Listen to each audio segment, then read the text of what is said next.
Good morning, students. Welcome back to the online class section. Today, let's learn about the last part of the chapter, the photograph. In our previous class, we have learned that the narrator got a photograph of a girl from the box of old books and he asked about the girl to his grandmother. She was explaining about it. Okay, let's continue the chapter. Whose hands are they? I asked, coming up from the other side. Grandmother squinted and looked closely at the picture and shook her head. It's the first time I noticed, she said. They must have been the shepherd boys, or maybe they were your grandfather's. They don't look like grandfather's hands, I said. His hands are all bony. Yes, but this was 60 years ago. Didn't he climb the wall after the photo? No, nobody climbed up. At least I don't remember. And you remember well, Granny? There in the photographs, he noticed the two hands also. So, Ruskin asked Granny, whose hands are they? Then, what was her answer? First she squinted. Squinted means peered with difficulty. Peered means looked with difficulty and she shook her head. Then she said she didn't know whose hands were they. Then she told him that she noticed it in the first time. Okay, then only she noticed those hands and told him that they must have been his grandfather's hands. Then what was the reply of Ruskin Bond? He told that those hands were not grandfather's because grandfather's hands were all bony. Then grandmother told that no, this photograph was 60 years ago. So that time your grandfather's hands were not bony. Bony means like bones. Okay.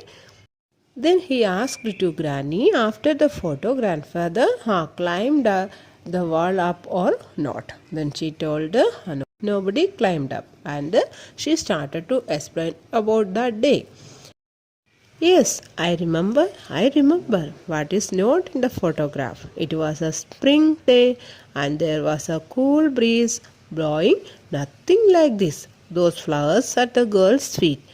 They were marigolds and the bougainvillea creeper. It was mass of purple. You cannot see these colors in the photo, and even if you could, as nowadays, you wouldn't be able to smell the flowers or feel the breeze. And what about the girl? I said, tell me about the girl. And how was the day? It was a spring day. Cool breeze was there and the flowers in the photographs were marigold and bougainvillea.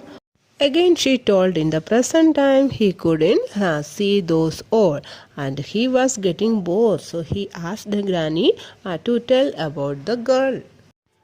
Well, she was a wicked girl, said Granny. You don't know the trouble they had getting her into those fine clothes she was wearing. I think they are terrible clothes, I said. So did she? Most of the time, she hardly wore a thing. She used to go swimming in a muddy pool with a lot of ruffianly boys and ride on the backs of buffaloes. No boy ever teased her though, because she could kick and scratch and pull his hair out. Then grandmother told that she was a wicked girl. Wicked means evil or morally wrong. Then she said about her dress. She said that those fine dresses used to make her in trouble. By hearing Granny's words, Ruskin Bond said they are terrible clothes. Okay. Then Granny told about her behavior. She used to go swimming in a muddy pool with a load of ruffianly boys. Ruffianly boys means rough and violent boys. And used to ride on the back of buffaloes there, and no boy ever teased her. Why? She could kick and scratch and pull their hair out. So all boys were scared. Okay, so no boy ever teased her. She looks like it too, I said. You can tell by the way she's smiling. At any moment something's going to happen. Something did happen, said Granny. Her mother wouldn't let her take off the clothes afterwards, so she was swimming in them and lay for half an hour in the mud. I laughed heartily, and grandmother laughed too. Who was the girl? I said. You must tell me who she was. By hearing this, Raspingbond was very eagerly asking, who was that girl, Granny? Please tell me. But Granny told, I don't know. Granny laughed, and she was also laughing by hearing the behavior of that girl.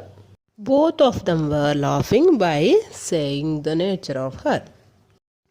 No, that wouldn't do, said grandmother. I pretended I didn't know, but I knew because grandmother still smiled in the same way, even though she didn't have as many teeth. Come on, Granny, I said. Tell me, tell me.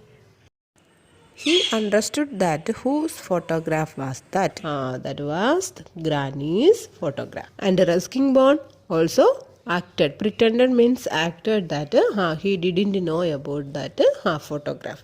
So he was asking to grandmother, and grandmother was also deliberately not saying anything about that photograph. Okay, but the girl smiles and grandmother's smiles was same. Okay, that means that was the photo of grandmother in her childhood. But grandmother shook her head and carried on with the knitting, and I held the photograph in my hand, looking from it to my grandmother and back again, trying to find points in common between the old lady and the little pig-tailed girl. A lemon-colored butterfly settled on the end of grandmother's knitting needle and stayed there while the needles clicked away.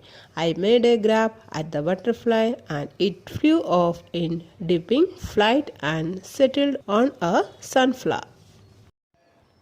Grandmother did not say anything and she started her knitting work. So Ruskinbond was trying to find out the similarities between the old lady and the little girl. That time one lemon colored butterfly settled. Settled means sat on the end of grandmother's knitting needle and it was staying there for a while. Then what happened? Ruskinbond tried to grab at the butterfly. Grab means to catch roughly. Okay, then the butterfly flew off in a dripping flight. Dripping means low flight. Okay, and sat on a sunflower.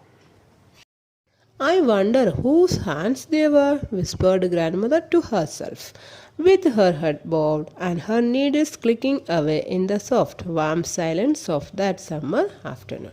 She was knitting the scarf. Then also one question was roaming in her head. What was the question?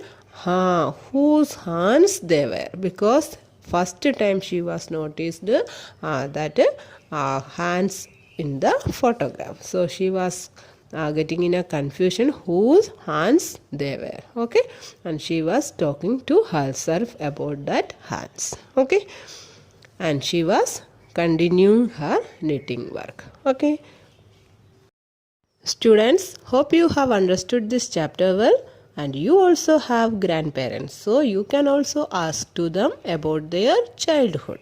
Okay, and let's end this section here. Thank you.